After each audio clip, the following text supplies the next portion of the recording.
History often remembers empires for their victories, grand triumphs carved in a marble, sung by poets, and carried proudly by generations. But every rise casts a shadow, and in those shadows lie the cracks that even the strongest nations fail to see until it's far too late. This is the story of Rome at its most dangerous moment, not when enemies marched at its gates, but when Rome itself began to forget what had made it great. Before the swords clashed and the shields shattered, the true battle was fought in the hearts, ambitions, and pride of its own leaders. And the price for that blindness will be paid in blood on the plains of Arausio. Its legions were the stuff of legend, disciplined, relentless, feared from the burning sands of Africa to the cold forests of the north. To the outside world, Rome appeared unshakable, a juggernaut destined to dominate the ages. Yet beneath that polished facade, something far more dangerous than any foreign foe had begun to stir. Pride had calcified into stubbornness. Rivalries spread like infection, and leaders blinded by their own ambition failed to recognize the storm gathering at the edges of the Republic. What happens when history's most formidable army begins to unravel not from enemy blades, but from its own arrogance? What becomes of a republic when political factions tear at its unity on the eve of war? And how far can even the mightiest empire fall when it mistakes political maneuvering for true military strength? This is the road to Arausio, a battlefield that would run red with Roman blood. A disaster so immense that its echo would haunt the Republic for generations. What happened there would alter the destiny of Rome forever. By the end of the 2nd century BC, the Republic stood at the peak of its power after nearly 200 years of relentless conflict. It had broken Carthage, humbled the Greek kingdoms, and stretched its influence from Hispania to the distant edges of Asia Minor. From the turquoise Mediterranean to the icy Alps, no kingdom dared challenge the golden eagle of the legions. To many, it seemed Mars himself had blessed Rome. The legions appeared invincible, their iron discipline unmatched, their citizen-soldier system held up as the envy of the ancient world. But the glow of victory concealed deepening fractures. In the capital, a fierce struggle simmered between the optimates, the entrenched aristocracy, and the populace, reformists rising on waves of popular support. The old conscription system, which required landowning citizens, could no longer sustain campaigns fought across continents. Returning soldiers found their farms ruined, their families impoverished, and political power clutched tightly by a shrinking elite. Armies began to tie their loyalty not to the Senate, but to their generals, a subtle shift, yet one that threatened to remake the Republic. Meanwhile, Rome's far-flung provinces, Gaul, Hispania, the Alpine regions, remained volatile. Indigenous peoples, Ligurians, Gauls, Celtiberians, rose in frequent revolt. Yet no one imagined that the gravest danger would emerge from the distant north, from lands colder and darker than any Roman map recorded, territories roamed by the Germanic tribes, most fearsome among them the Cimbri and the Teutones. These were not armies in the Roman sense, but entire migrating nations, men, women, children, wagons, herds, searching for new land. Whether driven by climate, conflict, or pressure for neighboring tribes, they abandoned their homeland in Jutland, in modern Denmark, and drifted slowly southward. And when they at last encountered the Roman sphere, they moved like a river of steel and wood, endless caravans, creaking wagons, banners rippling in cold winds, hooves pounding like thunder. Though migrants, they were far from helpless. The Cimbrian warriors were towering figures, skilled riders, ferocious fighters, wielding long shields and heavy spears. In their first clash with Rome at Noriae in 113 BC, they smashed a Roman force under Gnaeus Carbo. The Senate was stunned. How had an unknown people, unrecorded in any Roman chronicle, inflicted such a humiliating defeat?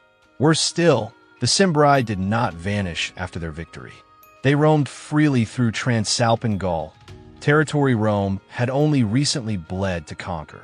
For nearly 10 years they drifted across the frontier, eluding and outmaneuvering every Roman army sent to contain them. Confidence began to crack. Fear whispered through the streets of Rome as memories of the Gallic sack of 390 BC resurfaced, a trauma never erased from the Roman mind. In 105 BC, the Senate responded with force, mustering two massive armies. One was led by proconsul Quintus Servilius Caepio, a proud conservative aristocrat. The other by consul Gnaeus Mallius Maximus, a man of humble birth who had risen through sheer determination. And that was the problem. The two commanders despised one another. Caepio scorned Maximus as a social upstart, unworthy of command. Maximus resented Caepio's arrogance. Instead of uniting their forces against a powerful enemy, they established separate camps near the Rhone River, outside the town of Arausio, modern-day Orange in France. Before them stood a vast, disciplined foe. Behind them lay political jealousy, wounded pride, and a fractured republic. While the enemy gathered strength, Rome's own generals were locked in a petty contest of honor. This was more than a personal dispute. It was a symptom of a decaying political system where family prestige mattered more than the lives of tens of thousands of soldiers. Neither commander realized that the enemy was waiting for the perfect moment to strike. And it was precisely this division, this poisonous arrogance, that doomed Rome before the first spear was even thrown. The rift between Caepio and Maximus meant the combined might of their armies was squandered in disunity. The aristocrats' contempt for the new man shattered any hope of coordinated strategy. Miscommunication, conflicting orders, and personal vendettas replaced discipline and planning. And as the sun rose over Arausio, Rome stood on the edge of one of the greatest disasters in its history. The Roman soldiers, trapped between the clashing egos of their commanders, found themselves in an impossible position. Instead of fighting for a single republic, they were forced to navigate conflicting loyalties, two leaders issuing contradictory orders, each demanding obedience, each claiming legitimacy. For an army built on discipline and unity, this inner division was devastating. Morale deteriorated, order frayed, and legionaries who once marched with unshakable purpose now hesitated at the most critical moments. Many of these men were citizen soldiers who had endured years of exhausting campaigns. Their farms had withered in their absence, their families had suffered hardship, and their connection to the civic ideals of Rome had grown thin. What remained was a military stretched beyond limit, loyal more to personalities than to the Senate. The political gridlock within Rome only added to the turmoil. Senators bickered and maneuvered, paralyzed by rivalry between ancient patrician houses and newly rising families. Prestige had become more valuable than sound strategy, and decisions of war were dictated by pride instead of wisdom. This collapse of leadership created the perfect opening for the approaching barbarian nations. Though the Cimbri and Teutones lacked Rome's hierarchy and professional structure, their strength lay in a unity of purpose.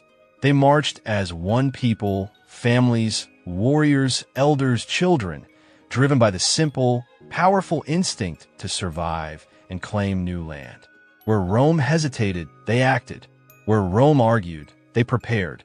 Arausio was not a defeat born in a single day. It was the inevitable result of decades of political decay, deepening social wounds, and a military machine stretched thin across continents. By 105 BC, the Roman Republic possessed a war machine few could rival.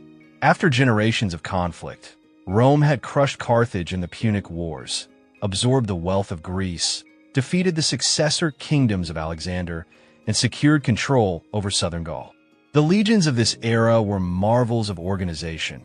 Heavy infantry, supported by Italian allies, auxiliary cavalry, skilled scouts, engineers, smiths, and a supply system capable of sustaining armies far from home.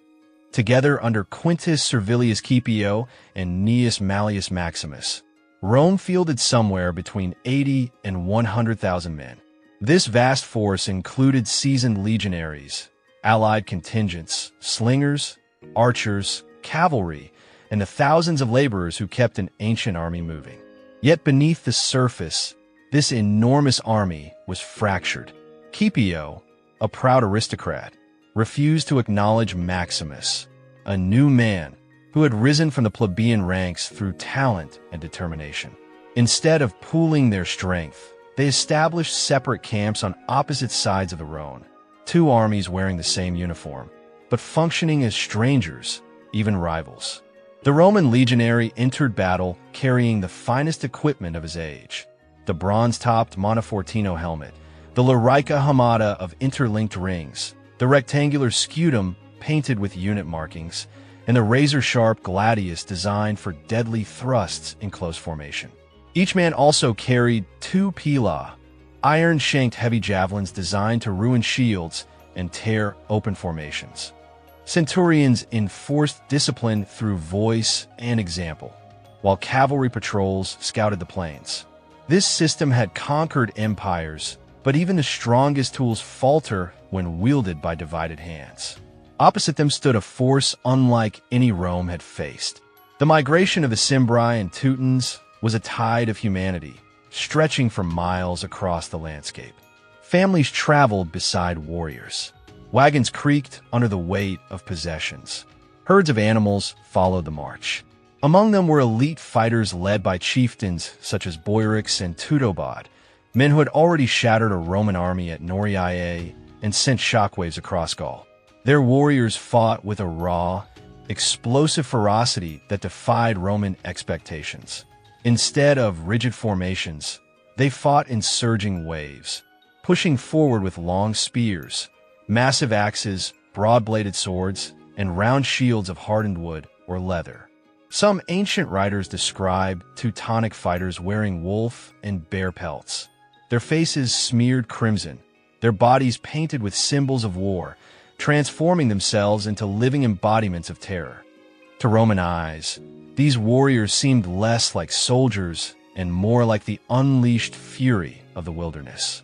On the morning of October 6th, 105 BC, the battlefield lay under a pale dawn light, the Rhone Valley unervingly still. To the north stretched the vast encampments of the Cimbri and Teutones, their fires flickering across the plains from the highlands of the Isere to the fields near Arausio. To the south, Rome's two armies remained separated, two camps, two chains of command, two competing visions. Information was not shared. Scouts did not coordinate. Supplies were not pooled. Worst of all, neither side trusted the other enough to form a common plan. Consul Gnaeus Mallius Maximus established his camp deliberately along the southern bank, securing the road toward Massilia for reinforcement or retreat. But Caepio, resentful of Maximus' authority, viewed cooperation as humiliation. The resentment in his heart was stronger than the sense of duty he owed to Rome. Even before the first spear was thrown, the Republic's downfall had already taken shape. Driven by the desire for personal glory, Caepio refused to wait.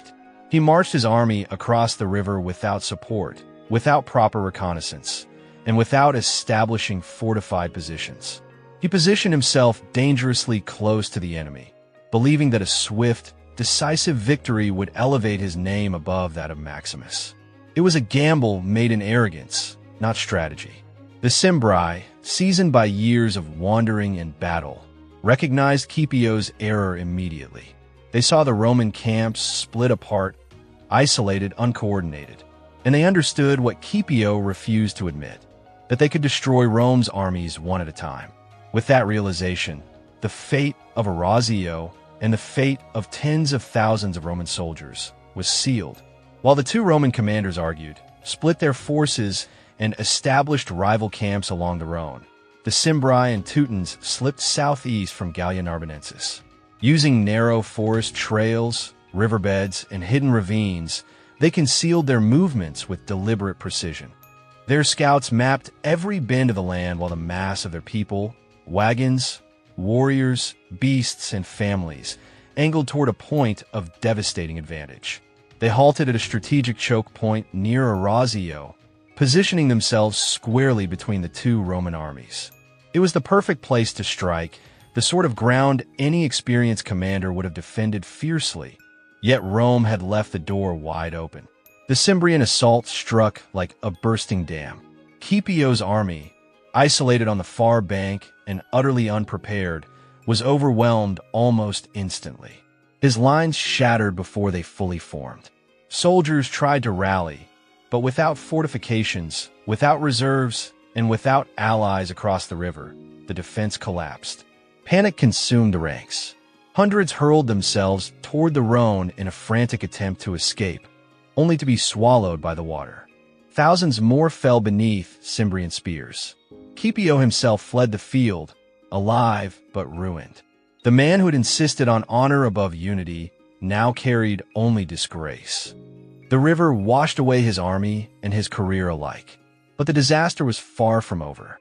Before the Romans could absorb what had happened, the Cimbri surged southward. They followed the river crossings, the cliffs, and the wooded narrows, pouring over the Rhone and driving straight toward Maximus' camp. Maximus commanded the larger force, but his men were shaken, confused by the cries and smoke rising from Caepio's annihilated army. The psychological blow struck before a single barbarian spear touched Roman shields. When the Cimbri descended, the Roman formations were still in disarray. The manipular structure, Rome's signature battlefield system, never took shape. Cohorts were scattered. The auxiliaries were committed too late. The cavalry, hemmed in by terrain and human chaos, had no room to maneuver. Centurions shouted orders that disappeared under the roar of war, and the ranks buckled in multiple places at once. Supply wagons overturned. Blacksmiths, slaves, and camp followers were trapped between collapsing infantry lines. What began as battle dissolved into sheer butchery. The slaughter engulfed the field, sweeping away men, animals, and equipment alike. By the day's end, more than 80,000 Roman and allied soldiers were dead, more than at Cannae, more than in any previous Roman defeat. Gaul's entire Roman presence was reduced to a handful of survivors fleeing toward Massilia, carrying tales so horrific that many in Rome refused to believe them at first. The true casualty count remains debated. Ancient writers often inflated numbers, and later historians interpreted the disaster through the lens of Rome's trauma. Orosius claimed 112,000 were killed, a figure meant to convey the scale of the tragedy rather than an exact tally. Livy, though acknowledging its magnitude, offered no specific number.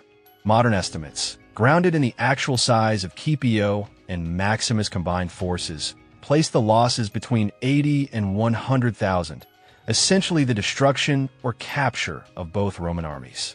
Exact numbers aside, the impact was undeniable. Arausio delivered one of the worst military catastrophes in Roman history. Two armies vanished in a single day. Southern Gaul lay defenseless. Panic swept Rome like wildfire. But Arausio was not simply a battlefield defeat. It was a rupture of the Republic's identity. Rome had always believed, almost religiously, in its own superiority.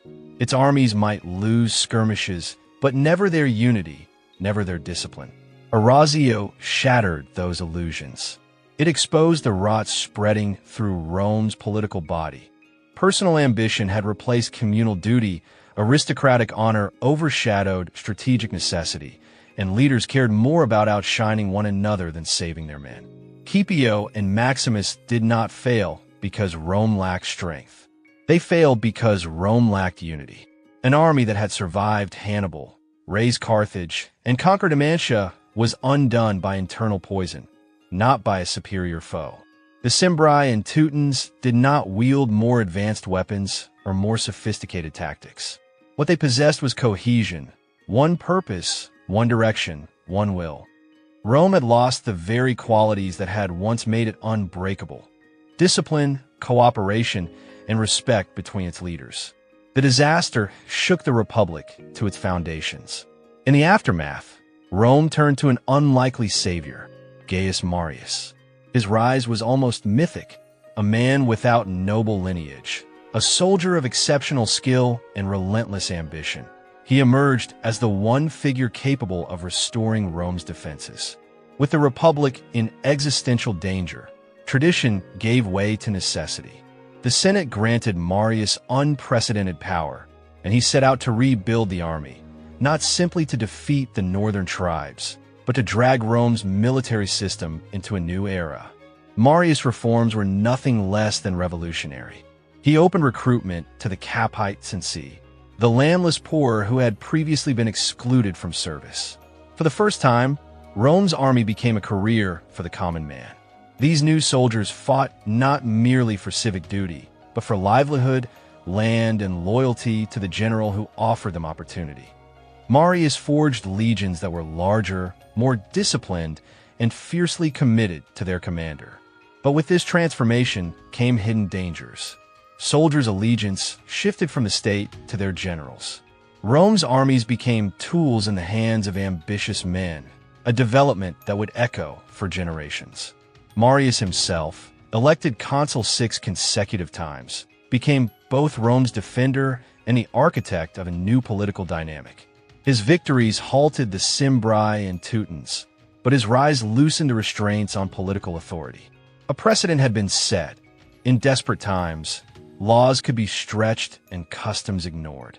From Marius' shadow emerged figures like Sulla, Pompey, and eventually Caesar, leaders shaped by the power vacuum that Arausio had exposed. The defeat at Arausio also shattered Rome's complacency about the northern frontier. Germanic and migratory peoples were no longer dismissed as primitive raiders. They became recognized as existential threats capable of overwhelming even Rome's strongest legions. Defensive strategy across Gaul had to be rethought. Diplomatic policies with neighboring tribes had to be reshaped. And within Rome, the balance of power tilted more heavily toward military figures. Rome did not simply lose a battle at Arausio.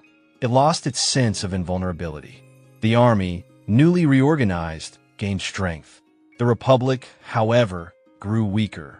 The concentration of military loyalty in the hands of individual leaders eroded senatorial authority.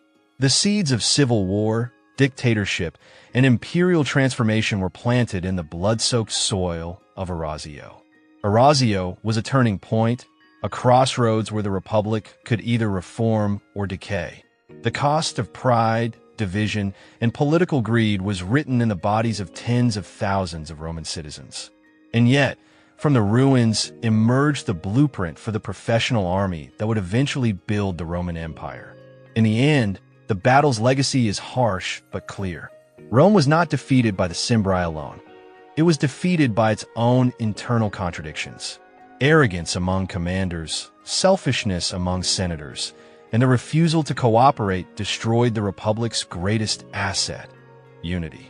Still, in the very depths of this catastrophe, hope surfaced. Gaius Marius, a man from humble beginnings, reshaped the Roman military and set the stage for a new era of Roman dominance.